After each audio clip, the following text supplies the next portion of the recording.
Namaste. Happy to see all of you, all cheerful, and I think you had a nice week, and so great.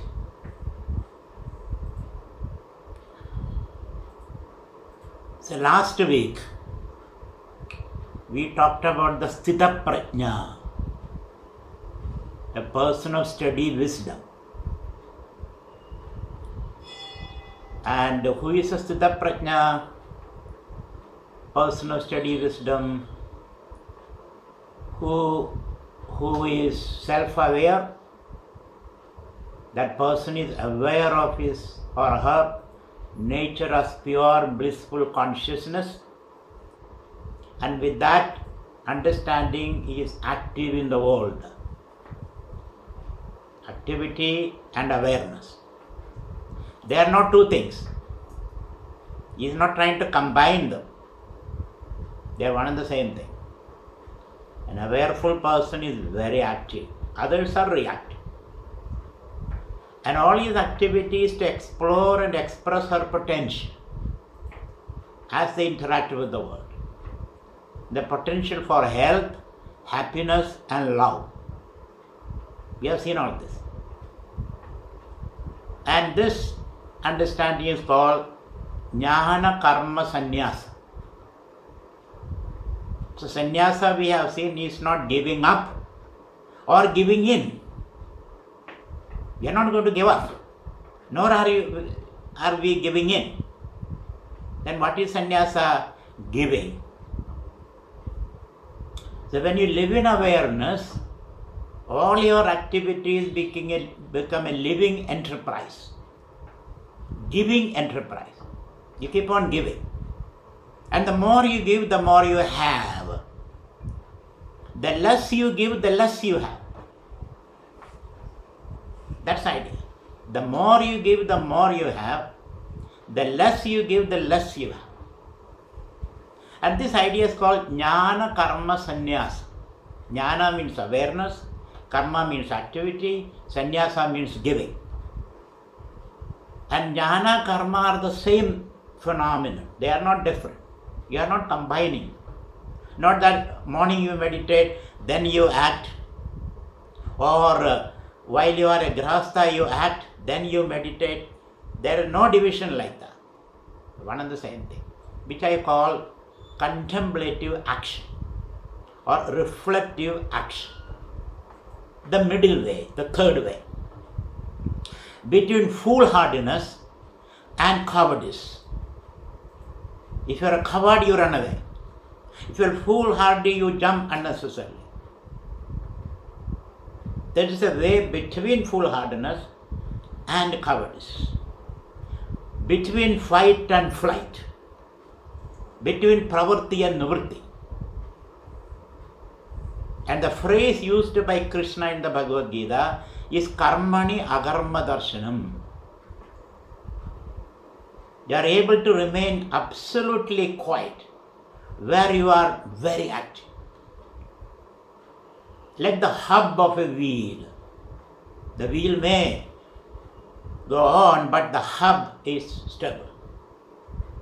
Or like a lotus in a pond. It grows in filth and dirt, but it brings only fragrance. Brings only fragrance. Dirt is there, filth is there all around. You may add little more filth, little more dirt, but you bring out only beautiful flowers.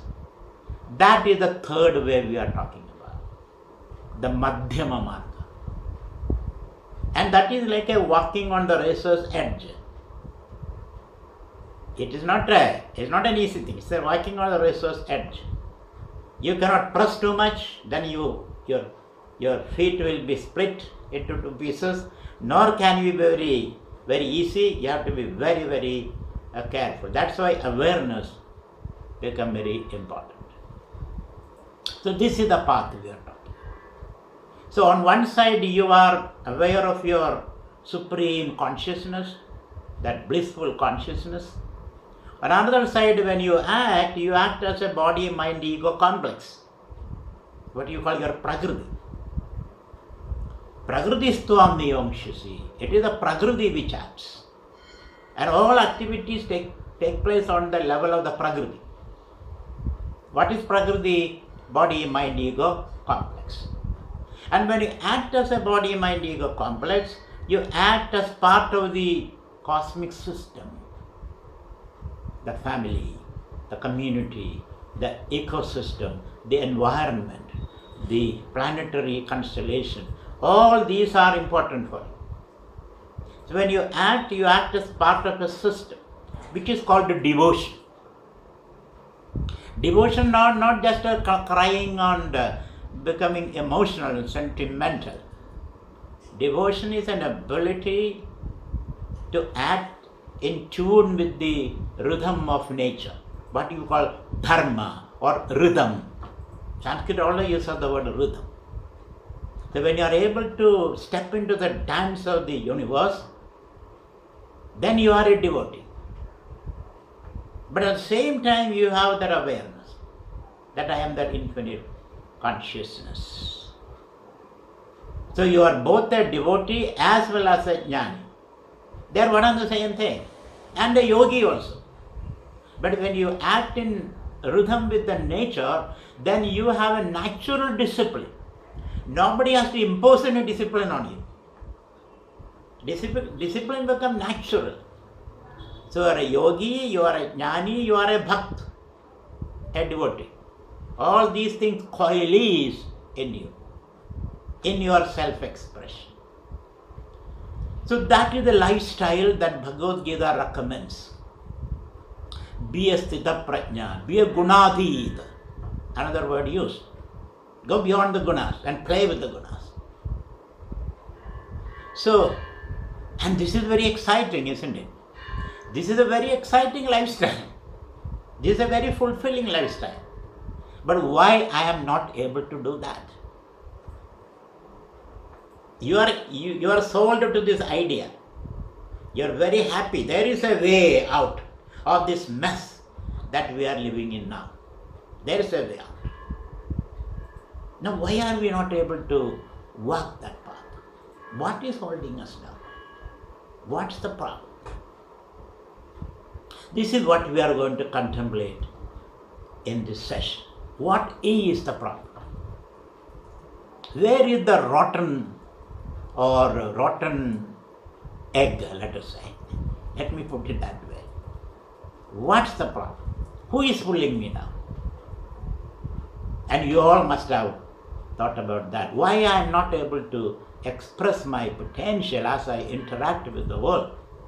Where are the viknas, the obstacles? Who is pulling me down? That question becomes very, very important. And this question is a very vexed question. They say there is a Shaitan working in this world, a demon in this world. Invisible, but very powerful. So some people say there is a demon in this world. In ancient times, there is a philosopher called Mani. He was an Iranian. Ancient time. So we call it Manichaeanism. His philosophy is the world is a permanent fight, conflict between forces of darkness and forces of light. That fight is going on. And the site of that fight is the human mind. That's his idea. And sometimes the force of darkness wins, sometimes the forces of light wins. It goes like a wheel. So according to him, these two cosmic forces are eternally in conflict. And unfortunately, as they say, when the two elephants fight, it is the grass underneath which suffers. Isn't it? When two elephants fight, it is the grass underneath which suffers. Similarly, when these two cosmic forces, light and darkness, good and evil, the demonic and the divine, when they fight, where are they fighting? What is the locus? What is the ground? What is the site where the fight takes place? It is the poor human mind. And sometimes you do good things, sometimes you do bad things, and you come to suffer. This is one philosophy. So there, good and evil is an ontological category. In the very heart of things, these two forces are engaged in a battle. It's an ontology. But now we have discarded that idea. We talk about, now we know that evil is not in the world. For example, there is an earthquake or an eruption of volcano. Pompeii in the 78 AD near Rome, the Pompeii, that Vesuvius erupted, and hundreds and thousands of people died, were buried in the ashes, hot ashes. But you are not saying that Vesuvius is an evil mountain. My God is an evil mountain. Or there is an earthquake. In 1934, there was an earthquake in Bihar, and hundreds and thousands of people perished. But we don't say that earth is an evil force. Isn't it? Or you sit under a tree and the branch falls on your head and you get injured. You will say, what a bad tree. Or you stand behind a buffalo and the buffalo lashes you with a dirty tail and you don't take the buffalo to the court. You don't do that. So this idea called evil, it's a very vexed concept.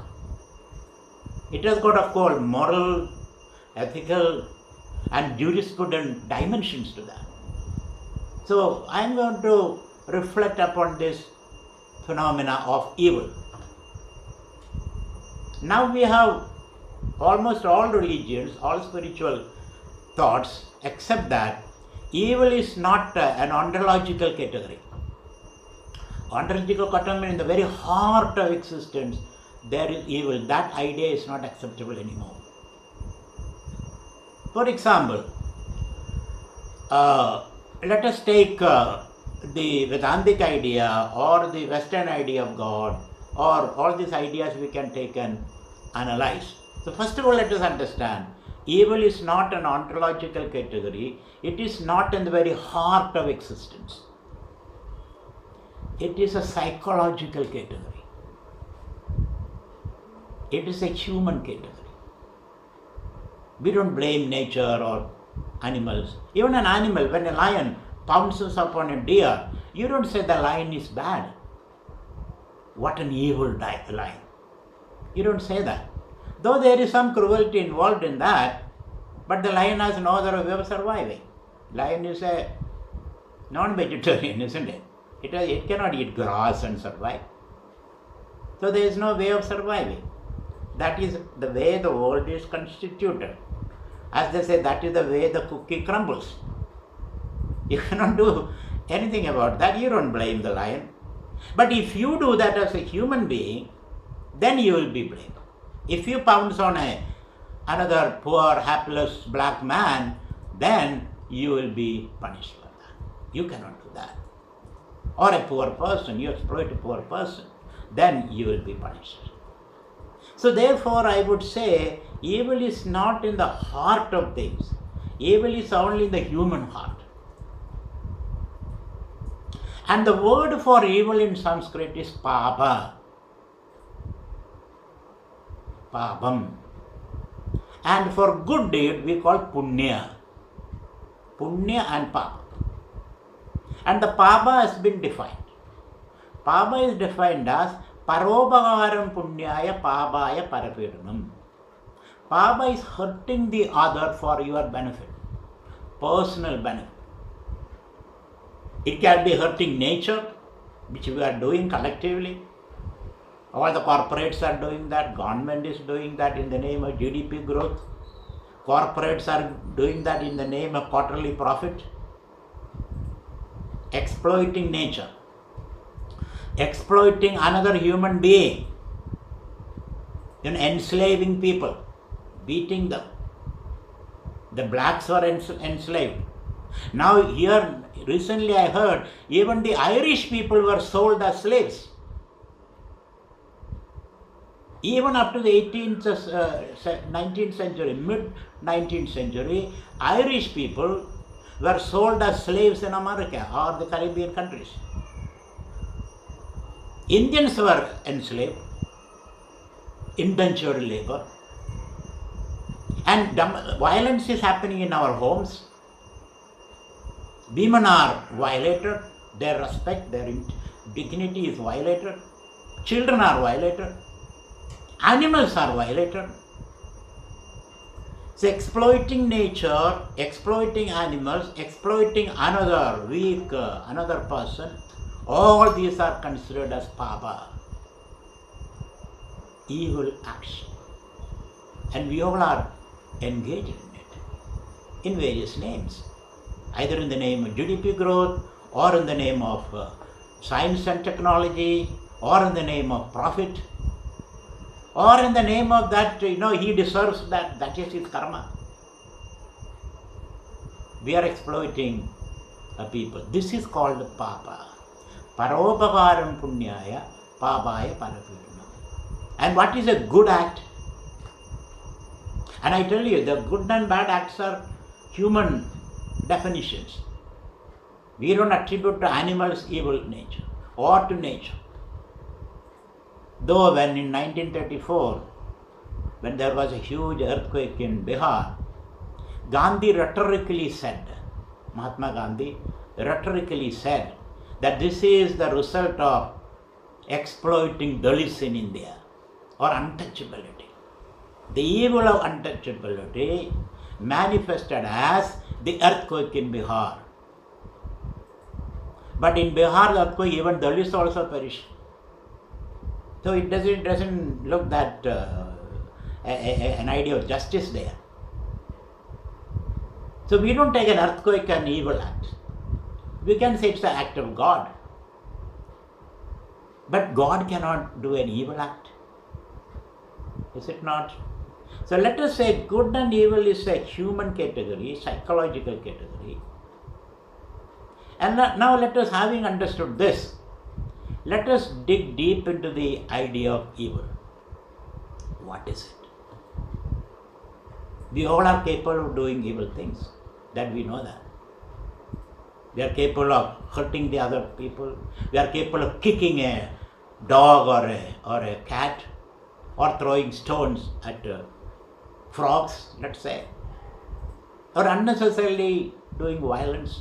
We all are capable of doing that. So what is the source of evil? I am going to analyze that. In Vedanta we say everything is Brahman, isn't it? Sarvam khalu idam Brahma. Everything is Brahman. And in Christian or Western tradition we say everything is God. God all-knowing, all-powerful, all good. God created the world. Isn't it? Now, if all-knowing, all-good, all-powerful God created the world, why should He create evil? Doesn't make any sense. So from that standpoint, there is no place for evil. That is what I said. In the very depth of reality, there is no evil. There is only light. There is only love. There is only goodness. Similarly, if everything is Brahman, how can there be evil? There should be only love and bliss and joy and whatnot. There cannot be any evil. If everything is Brahman, Vedanta we say everything is Brahman. There cannot be evil. They say no, it is all ignorance, okay? What is the locus of ignorance? Brahman cannot be ignorant. So, that proposition has got a certain problem. If God is all powerful, all knowing, there cannot be evil. Is it not? And some people say, like a humanist, they say evil is irrationality, irrational behavior. We are not rationalizing things. We are not thinking the consequence of our actions. In the moment, spur of a moment, we do something and then we repent in leisure. So whether you take the Brahman standpoint or the all-powerful, all-good God standpoint, or even rational standpoint, humanist standpoint, why should there be evil? There need not be any evil. Or you take the karma standpoint. It is my karma. I must have done something wrong in my past lives. But the question is, why do you do something wrong in your past life? Will you do it awarefully? Karma also doesn't explain why there is evil. So this is a vexed issue. You will never be able to understand what is the source of evil. When you really look at it, there is no evil. But still there is, in our experience, there is evil. There is bad karma. There is merciless actions, cruel actions in this world. Cruel karmas in this world. So religions or spiritual science or religions or humanists are trying to explain what is the source of evil. In Vedanta we say the source of evil is ignorance, avidya. I explain what it is. The source of evil is ignorance, avidya. In the Semitic religion, the source of evil is disobedience of God. God has given you the free will. This is God's gift. And God told you, okay, you can do this way or that way, you can do good or evil. It's your choice. So according to Semitic religion, evil is a human choice. And sometimes we disobey God. So evil, the source of evil is disobedience. God said, don't eat that apple, and you ate that apple, and God got angry because you disobeyed me. Therefore to the world you go, and you will live by the sweat of thy brow. Isn't it? All those things. O ye man, you will have to live by the sweat of your brow. Labor. For woman, labor pain. Isn't it? God decided like that because he got angry. That's one explanation. It is a metaphorical explanation. Because you have to give some story for the presence of evil in this world. All those stories are equally just stories. Whereas in Vedanta we say it is because of ignorance. I will be in detail analyzing that aspect. Let me dismiss with this, that disobedience theory. It's a way of explaining things. It's not actually happened. There's no Garden of Eden and apples. Why only apple? Why not mangoes? Why not cherries? Why only apple? And why should God say, don't eat that particular apple, that particular tree, or that particular apple from that particular tree? Why not? Why should God say that? Couldn't God keep quiet? If the all-knowing God, he could have kept quiet. Adam was not thinking about that particular apple or that particular tree. One fine morning, God said, don't eat that apple. And when you are told not, don't do it, and the first thing you think, why not? God seems to be a very poor psychologist. So therefore, that is just a story, just explain, which is inexplicable. The source of evil is inexplicable. Now the rationalists say, if human beings become very rational, then there will be no evil. And I find the greatest crimes are done by rational people. Stalin, he was a very rational man. He killed 30 million people in the name of communism and equality and justice. In the name of equality, in the name of freedom, in the name of justice, he killed 30 million people. Very rational man. And similarly, Mao Zedong, in the name of freedom, justice and equality, he killed 40 million people. The Great Leap and let million flowers bloom, those are ideas. Similarly, Pol Pot in Cambodia, killed 10 million people. He was a very rational man. Very systematically he killed people, ruthlessly. So I don't have much faith in rationality. The rational people will not do any crime. Rational people also very rationally, systematically, scientifically, mercilessly can kill. Similarly, when the European went to America, systematically, quietly, legally, they decimated the Native Americans. So I don't have much faith in rationality. So, whether you take the humanist standpoint, you cannot explain what is evil. Whether you take the Christian standpoint or the Semitic standpoint, you cannot explain what is evil, the source of evil. Evil is a big mystery. Now let us come to the Vedantic standpoint.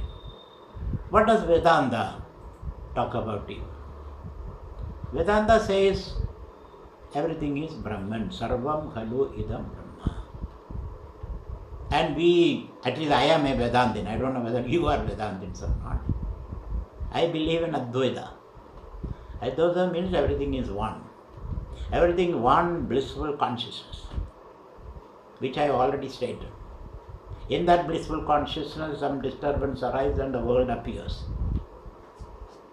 That's our idea of existence, reality. So from this standpoint, there is no place for evil. But still we find evil. So Arjuna asked this question, Atha kena prayuktoyam papam charadi purusha anichanna bivashneya beladiva niyojitaha. O Lord, in your vision, everything is one blissful consciousness. What is the source of evil? Why human beings behave the way they are behaving? He is not talking about animals or trees or nature. The question is directed toward the human behavior. It's a psychological question, not even a philosophical question. Why human beings behave like this? So, atha kena prayuktoyam papam charadi. Papa means the sinful deeds. What are sinful deeds? Violent deeds. Exploiting the other mercilessly. Why are we doing that? So it's not only individual doing, corporations are doing that in the name of quarterly profit. Governments are doing it in the name of GDP growth. And we are doing, every individual is doing in our own way. The way we control people, the way we exploit people, the way we give name to people. Or you are a weak person, you are a this person, that person, various names are given, give the dog a name and kill it. In various ways. Even our children. You are stupid. You are a donkey. Hindi we say tum gada hai. That means the violence. He is not a gada, he is not a donkey, he is a Brahman. In fact, when you are angry with your children, say you are Brahman. Why not? Why do you call them Gada hai, donkey hai, or buffalo and all that, monkey and all that? Why should you to call them like that? You have to call them, you are Brahman, you are divine, you are beautiful, you are wonderful. Why don't we say that? Because then you give some positive stroke. Some positive affirmations. So, the Vedantic standpoint is we all are Brahman, but still we find evil, we are capable of doing that. So Arjuna asked this question. Why? Why this phenomenon? Atha kena prayuktoyam pabam charadi purusha. These human beings, the roof and crown of creation, the best in the God's creation, why are they doing these kind of deeds? Paba, he used the word paba, purusha. Anichannabi, helplessly, not that you want to do it, but you find yourself doing that. Like a doctor, giving you advice, smoking is bad and cancer, it causes carcinogenic and all that. And he himself is chopping a cigarette, isn't it? Isn't it? You do that. So why? Anichannabi, helplessly we are doing that. Helplessly. Where is it coming from? What is the source of this? There is a famous statement by Duryodhana. Duryodhana is supposedly an evil person. Though he, in many ways, he was a very good person also. Duryodhana is not a concentrated evil. He can do some good things. Occasionally he does bad things also. Because he is craving for power. He wanted power. In the name of power, he does bad things. There are people who want money. In the name of money, they do bad things. There are people who are pleasure. In the name of pleasure, they will do bad things. Generally against themselves. Smoking, drinking and all that. Or eating too much meat. These are the evil things they do. So, it's against themselves. So, Duryodhana says, Janami dharmam najame navritti. I know what is right and what is bad, what is good, what is bad, I know. In fact, I have a PhD in those kind of subjects. I know very well, I have written books, I have given many lectures on what is good and bad. I know the consequences, but the thing is that I cannot help it. Helplessly I end up doing wrong things. And then I repent in leisure later. Janami dharmam najame nivritti. Janami dharmam najame pravritti. Janami adharmam najame nivritti. I know what is good, but I cannot do good things. I know what is bad, but I cannot avoid doing that. In fact, you watch TV and all kind of bad things, all kind of wrong, because good news is not a news, isn't it? Bad news is news. And you concentrate on that. And you think about that. And you discuss about it. What are you discussing? All bad things. And ultimately you end up doing that, isn't it? That is what is happening. So we have a secret vicarious pleasure in watching this bad news and promoting the badness in us. So, Duryodhana says, it's not lack of knowledge, it is lack of practice, it is lack of commitment. I have an intellectual understanding, but I have no emotional commitment, and my behavior continues to be the same. That is the problem. Tadakena prayuktoyam pabam charadi purushaha anichannabi vashneya beladiva niyojita. So can you help me? Is a question. What is the problem? Now Bhagavan is analyzing. Krishna gives his own answer. You may accept it, you may reject it, but let me share that Krishna's answer with you. Krishna doesn't compromise. Krishna says, you are Brahman, everything is Brahman, you cannot do wrong things. Then I end up doing wrong things. I am violent, I am angry, I am selfish, I am greedy, I am overeating. All these are wrong things. Even gluttony is an evil. If you eat too much, that is evil. Because you are stealing from others. Anger is evil. Lust is evil. Murder is evil. Lying is evil. But I end up doing all this. Please understand, this is a human category. Human category. In the very core of reality, these things have no value. That's why Bhagavan says in Gita, Nayam handina hanyade. Even if you kill someone, you can only kill his physical body. You can only disturb him physically, not spiritually. Nayam handina hanyade. Hattvapi iman lohan na hanyade. Even if you kill someone, you are not really killing him. That understanding should be there. It is only a human category here. So why? Why this violence in my nature? Why this violence in society? We have seen a Brahmajnani, an enlightened person, is a non-violent person. He can accommodate everybody with all their differences and uniqueness. His consciousness has got a place for everyone. He doesn't create divisions. Or does he try to divide people, promoting someone, demoting someone else, and worming your way into a situation. So therefore, isn't it? That's what we are saying. So therefore, what is the source of this evil?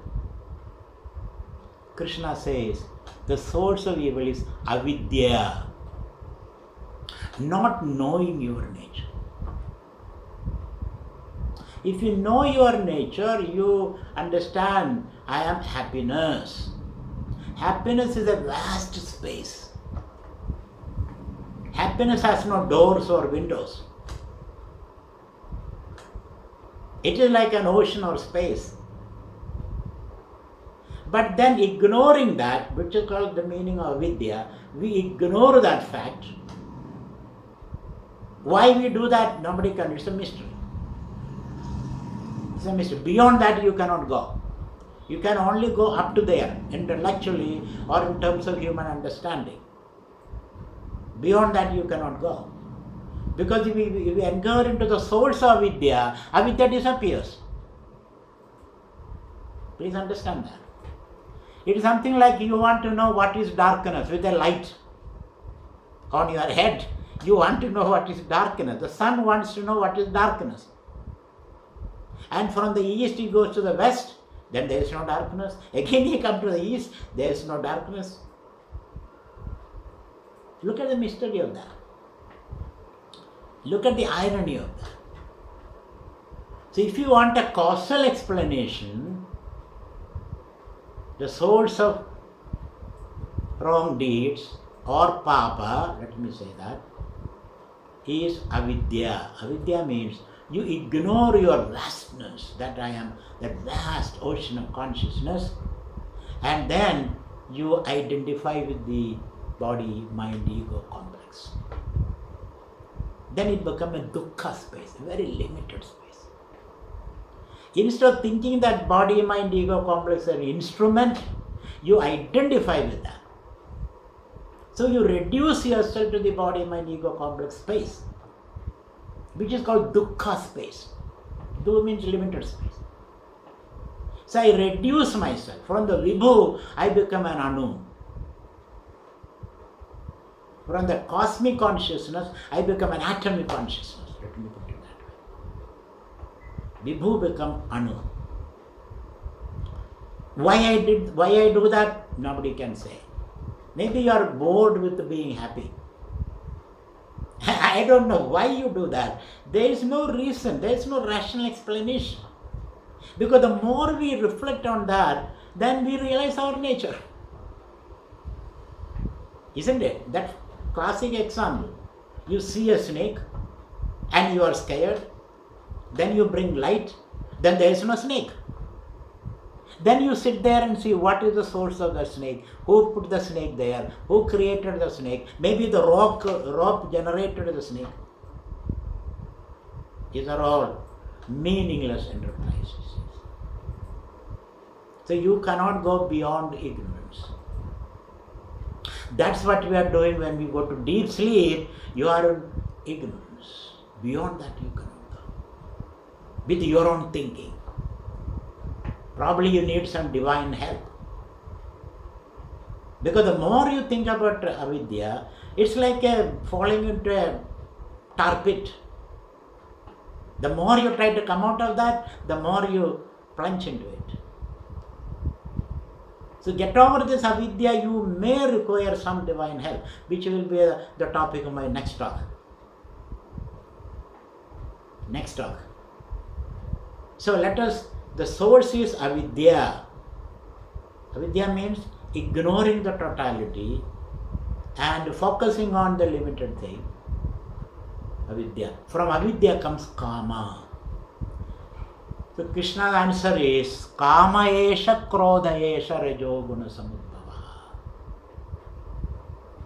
Kama esha krodha esha rajoguna samudbhava. Mahashano mahapatma vidhi enam iha vairinam.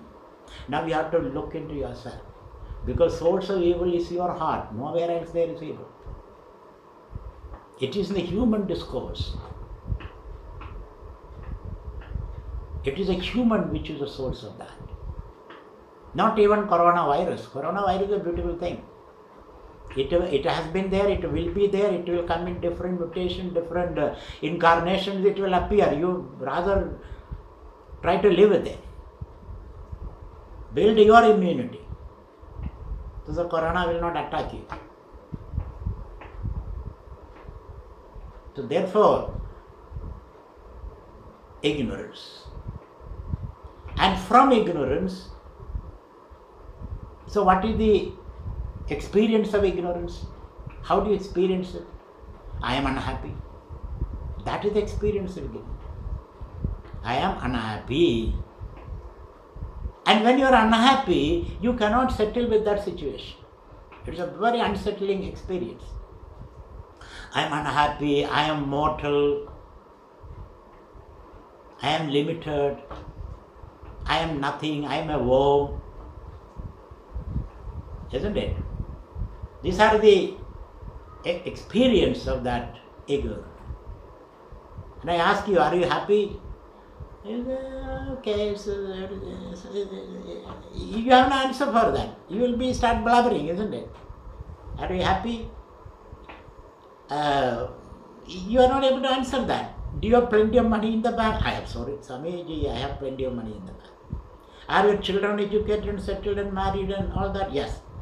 Do you have grandchildren? Yes. Are you healthy? Yes. Are you living in a good locality? Yes. Then what's your problem? I don't know. I don't know what's my problem. I am not able to put my finger on the problem. Isn't it? This is called ignorance. You don't know what is the reason for your unhappiness. But you are not able to settle with that unhappiness. You know, there is something very deep in you says, this is not the life you should live. Something very deep. As a nostalgic. And you are nostalgic about something which you have lost. Which you are missing. That's why sometimes you cry for no reason. For no reason. You just cry. I don't know what to do. I don't know what to do. So from ignorance means you are unhappy. And of course I can say it is extreme attachment to your body, mind, ego complex. Identifying with that is another way of putting it. And miss your real nature. You identify with what you see rather than the seer. Isn't it? The body, mind, ego complex is seen. You know you have a body, you have a mind, you have an ego, though you don't admit that. But you know it, that you have an ego. Isn't it? So these are all seen. So you, the seer, are identifying with the seen. Because that is all what you have now. So the experience of ignorance, experientially, you have the idea that I am unhappy. Then are you settling with that? No. I want to be happy. And what you have to be happy? The outside world. You start acquiring, accumulating, aggrandizing, hoarding. Rather than giving, sharing, loving. There's a shift. So the whole lifestyle changes because of this ignorance. The problem is not out there, the problem is in here.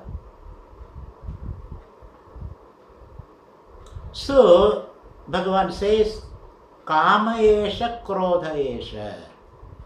Kama is lust. Kama is like a fire. The more you feed it, the more it becomes a blaze. Kama. Okay, you take this. Are you happy? No. Take this also. Are you happy? No. Give me that too. Isn't it? So thus, kama, which is the result of avidya, ignorance. Then you want the whole world. You are not happy with the limited things. As Gandhi said, God has given you for your need, but not for your greed. But you become greedy because of false pursuit. You think by acquiring things you can be happy. You can never be happy by acquiring things. Your happiness is by sharing, not hoarding. The more you share, the happier we become. So, kama become greed, lust, and you are out in the world to exploit everyone, to make everyone your slave, either intellectual slave or emotional slave or physical slave. Physically you may not enslave him, but intellectually you can. You try to push your idea on the other, it is an intellectual slavery. Or emotional slavery. If you don't listen to me, I will commit suicide. Sometimes parents say that, if you don't do that, I will commit suicide. Then baby says, Mom, don't do that. Then that's kind of slavery. This all comes from your own inner inadequacy. Whether intellectual slavery, emotional slavery, or physical slavery. So kama. And where kama is not fulfilled, it becomes krodha, anger, destructive behavior. You lose your judgment, you lose your sanity, and then you do things against your own interest and the interest of the community. So this much everything is clear.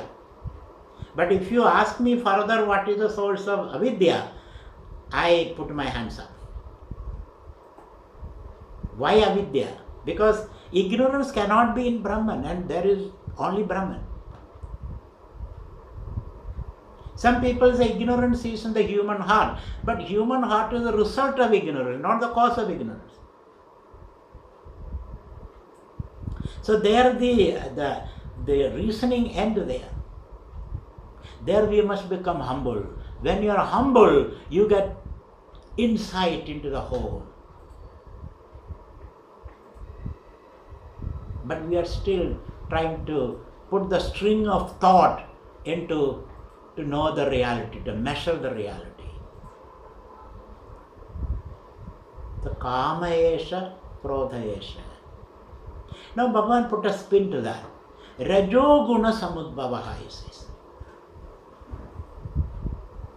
So we know these three gunas, sattva, rajas and tamas, which is a constituent of prakriti.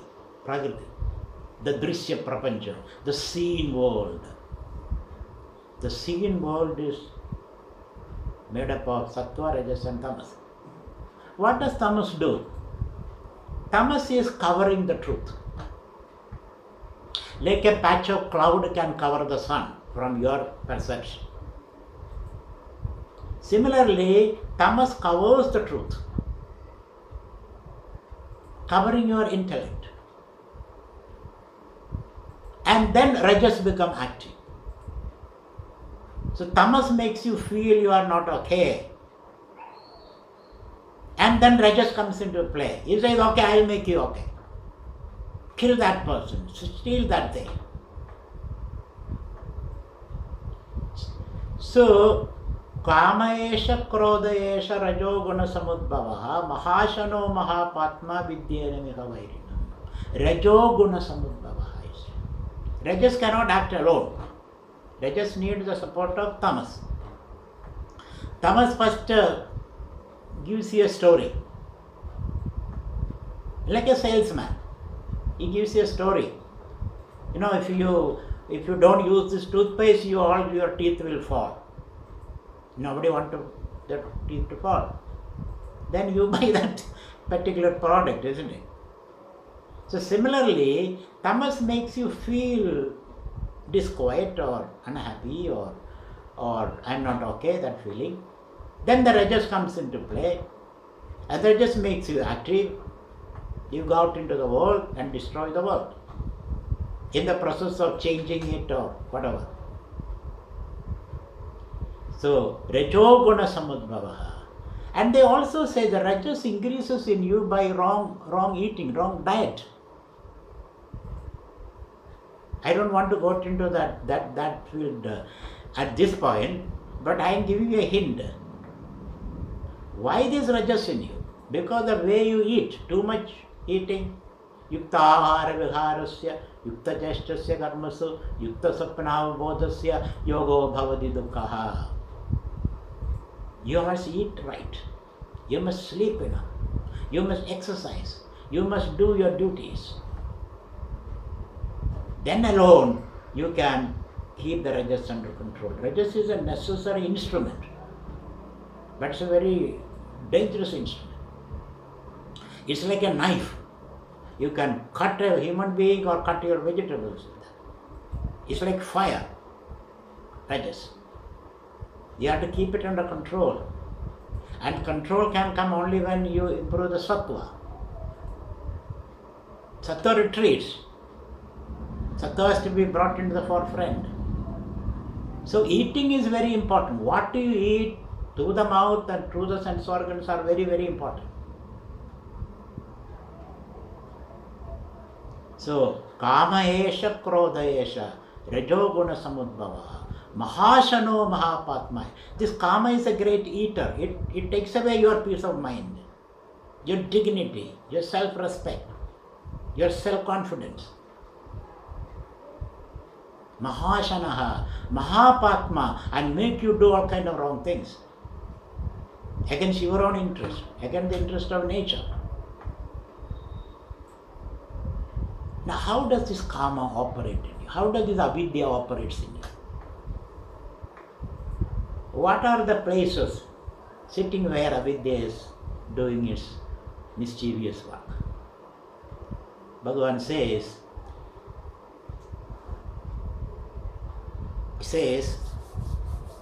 Indriyani mano buddhihi asya adhishthana muchyate. Indriyani mano buddhihi asya adhishthana muchyate. Asya means kamasya, this desire or greed or lust. Where does it operate in you, in your system?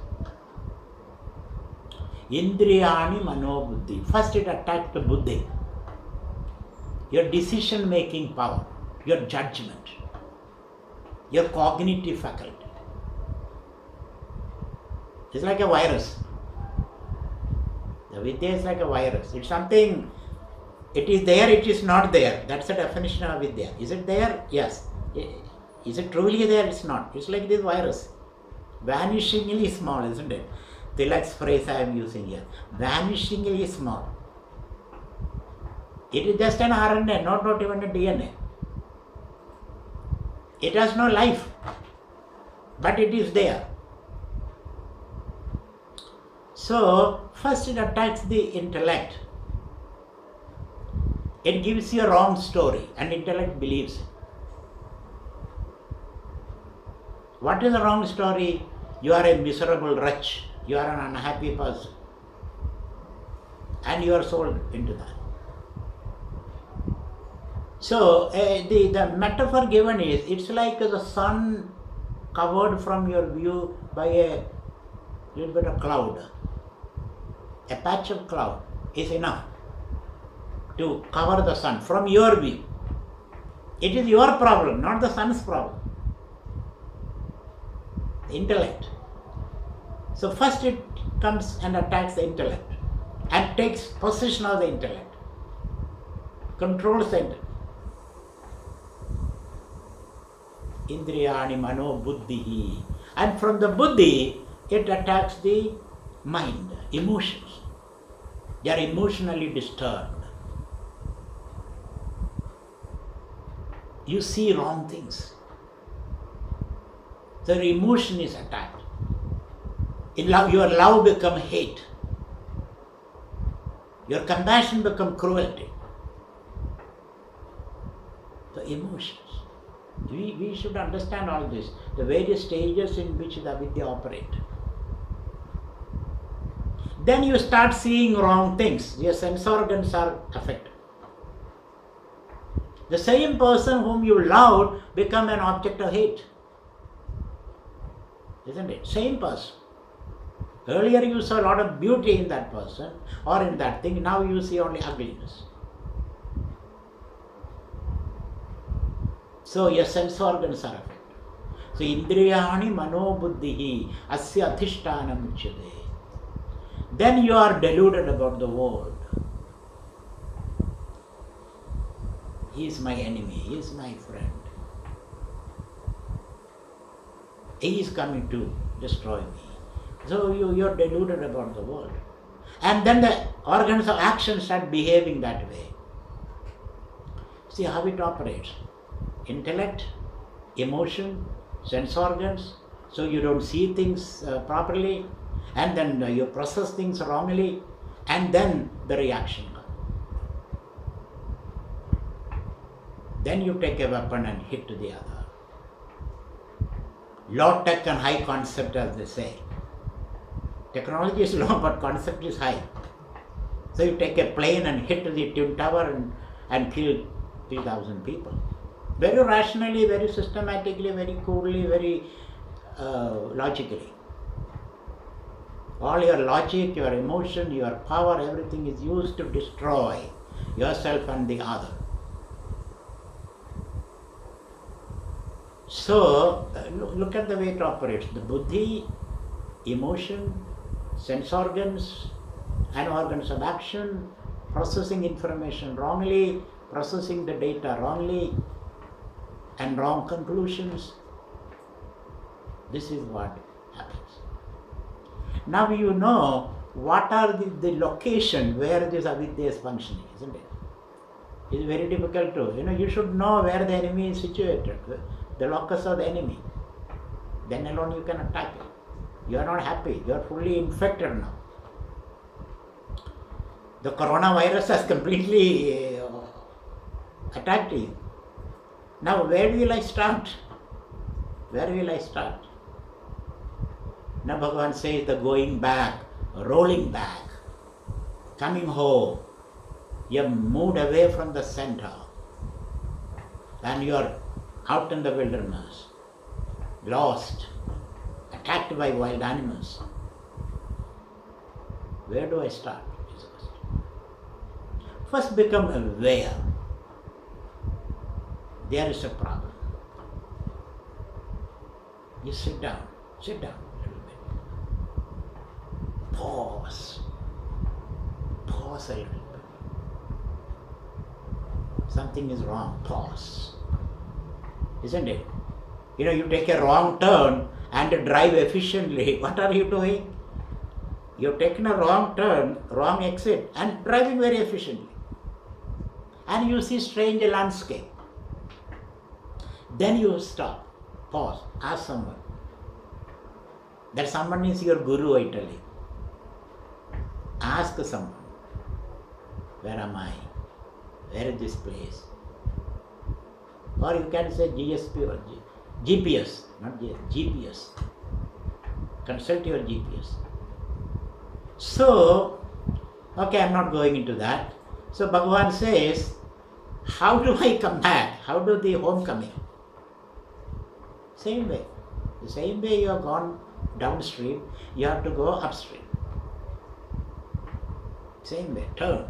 Take an about turn. 360 degree or 180 degree and then drive back.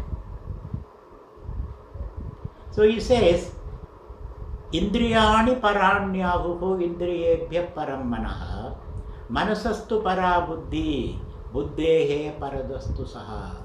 Deepen your awareness. Watch the world instead of reacting. That's what I call reflective action. Pause. You are not going to lose out in the process. No, everybody is running, let me also run. Everybody is running to their doom. You don't have to run like that. Isn't it? Everybody is running, let me also join the crowd. Bandwagon, you don't have to do that. So pause a little and then reflect.